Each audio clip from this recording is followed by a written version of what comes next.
இந்தியாவின் தமிழக மீனவர்களால் சிறைப்பிடிக்கப்பட்டு தாக்குதலுக்கு உள்ளான இலங்கை மீனவர் ஒரு கடற்கொள்ளையர்தான் என்று யாழ்ப்பாண மீனவர்கள் உறுதிப்படுத்தியுள்ளனர். இது தொடர்பாக பலாலி கடல் தொழில் சங்க தலைவர் கருத்து தெரிவித்துள்ளார். குறித்த நபர் மட்டுமன்றி அவரது குடும்பத்தினரும் இதே செயலில் ஈடுபட்டு வருவதாகவும் இது தொடர்பில் அவர் பலமுறை தம்மால் எச்சரிக்கப்பட்டுள்ளதாகவும் அவர் தெரிவித்துள்ளார். மேலும் ஊடகங்கள் மற்றும் முகநூல்களில் வெளிவரும் தமிழக மீனவர்கள் பற்றிய எதிர்மறையான கருத்துக்கள் உண்மைக்கு புறம்பானவையாகும் என்றும் அவர் தெரிவித்துள்ளார். வணக்கம். நான் தான் பலாலி கடற்தொழில் சங்க தலைவர். என்னென்னு சொன்னால், இப்போ எங்கள்கிட்ட இலங்கை மீனவரை ஒரு ஆளை பிடிச்சிருக்கு, இந்தியா மீனவர்கள் பிடிச்சிருக்கணும்னு சொல்லி எங்கள்கிட்ட ஊர் முகநூல் மற்ற செய்தியாளர்கள் என்ன செய்யணும்னு சொன்னால், இந்தியா மீனவர்களை தப்பான வழியில் தப்பான பாதையில் எழுதி கொண்டும் வார்த்தைகளை விட்டு கொண்டும் இருக்கணும். அப்படியான சம்பவங்கள் நடக்குது.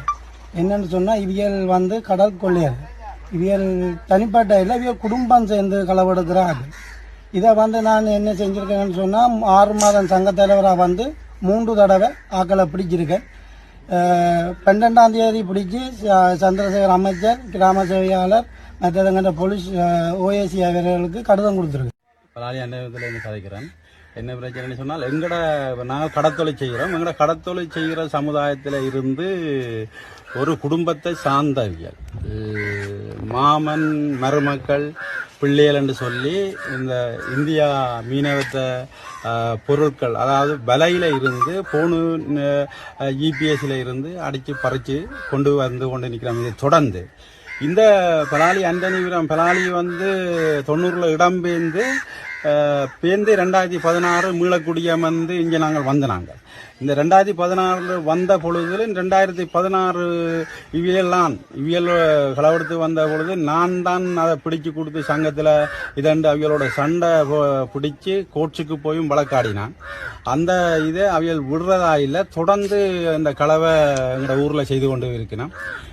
இப்பவும் ஒரு கிழமைக்கு முன்னுக்கு விலை களவெடுத்துக்கு சங்கம் பிடிச்சு அவையில போய் விசாரிச்ச இடத்துல அவர் தகப்பன் சிறையில் இருக்கிறார். விலையிறக்கி சங்கம் கேட்ட பொழுது அப்பா பார்க்க போறோம், நாங்கள் பின்னேறம் விலையிறக்கி தாரோம்னு சொல்லி சனிக்கிழமை நடந்தது.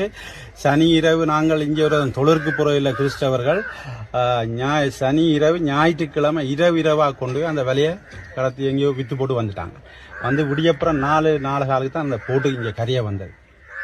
இப்போ எங்களோட சங்கம் பலாலி கூட்டுறவு சங்கம் நிர்வாகம் கூடி அதில் முடிவெடுத்து போலீஸுக்கும் அறிவிச்சு இதாண்டது இப்படி என்று சொல்லி இதாண்டது நீங்கள் ஒரு முடிவெடுக்கலாம், இது எங்களோட ஊருக்கு அவமானம் என்று சங்கமே முடிவெடுத்து இந்த சங்கத்தை கட்டுப்படாமல் மீறியதில் சங்கம் எங்களோட சந்தையில் மீன் ஒளிவியலை விற்க வேண்டாம் ஃபுல்லாக என்ற மறைச்சு இவளை கையை விட்டாச்சு.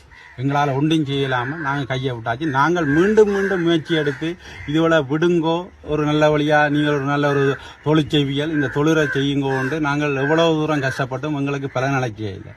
ஆனபடியால் இது அரசாங்கம் தலையிட்டு இந்த ஒரு முடிவை எங்களுக்கும் இந்தியா மீனவர்களுக்கும் எந்தவித ஒரு முரண்பாடும் பெறாமல் நாங்கள் சமத்துவமாக ஒற்றுமையாக நாங்கள் தொழிற்செய்கிறோம். நாங்கள் கடலில் அடிபட்டோ அவங்க பொருளை நாங்கள் கொண்டு வந்தோ எங்களோட பொருளை அவியலை கொண்டு வாழ்றதுக்கு இந்த தொழிலை நாங்கள் முயற்சி எடுத்து கஷ்டப்பட்டு தொழில் செய்யலை. அவன் தனக்கண்ட பணியை தனக்கண்ட தொழிலை செய்து தனக்கண்ட வருவாயை கொண்டு வர்றதை ஒழிய மற்றவனுடைய களவெடுத்து வாழ வேணும்ன்றது எங்களோட ஊரை விரும்ப இல்லை. இது ஊரே எவ்வளவு முயற்சி எடுத்தும் சரிவராமல் சங்கம் அடுத்தடுத்து வந்த சங்கங்களை முயற்சி எடுத்து சரிவராமல் ஆக்களை கையை விட்டாச்சு.